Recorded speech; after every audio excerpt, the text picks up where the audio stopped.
any PBL learning, you always have a project flow that starts with a big idea. In this case, the project flow focuses on building community through helping, and the big idea, how can we care for our community?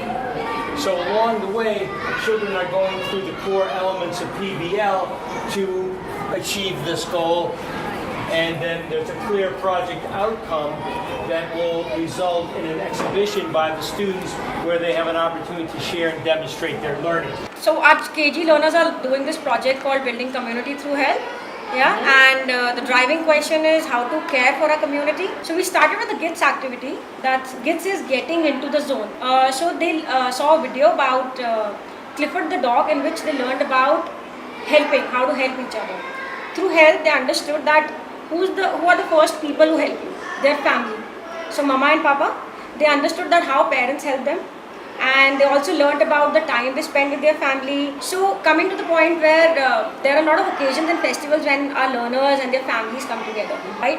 Once they understood about the neighborhood, they also understood that there is a bigger part of neighborhood that's called community. If you look at the whole thing here, children are really speaking their mind out. The voices are coming out. And as we progress here on this path, we see again there is another section of inquiry which is getting deeper about that how the community is becoming bigger. From family, it is now neighborhood.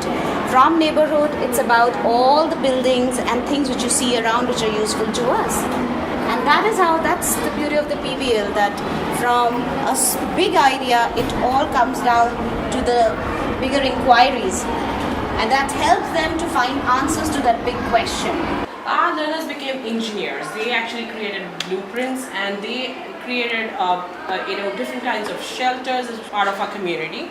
First, initially they had a first draft, right, and then they were critiqued, and then they made a final draft of their blueprints, which it helped them to create their models using recycled materials. Okay.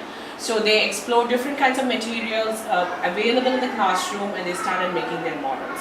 So what have you made? Can you tell us more about it? Hotel.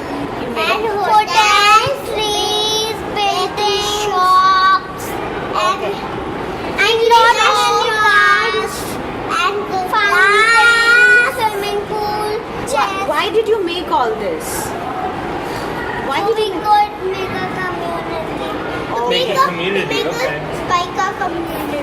Yes. So if it's a hotel, maybe there was a hotel manager, maybe a guard, maybe there is a parking person, or restaurant, there are people who need to give you the food. So they started analyzing about the different community professionals involved in making those models. Once they created the model, we also started switching roles with different in-house community professionals like DDs, guard bayas, carpenters, malis, which is very important for a child because they got to know the importance of these people in our community. Right. Without them, I think it's very difficult for us to be part of a school community. I think they also learned the art of questioning by interviewing them. Very true. They came up with their own questions, right, asked these questions to those in-house professionals. And they felt really empowered when they actually switched roles with those professionals. PBL is nothing new, but usually it is taken in a very narrow aspect. It is often thought as some model which is coming up, and that is what the project is about. But if you talk about actual PBL, it is a thinking process, and we are really trying to spend the time with the child to look at his learning and revisit what he has done and how he can make it better, look at the issues, come up with solutions. So it is not just coming up with one product or a model which people usually think about, it's about deeper thinking.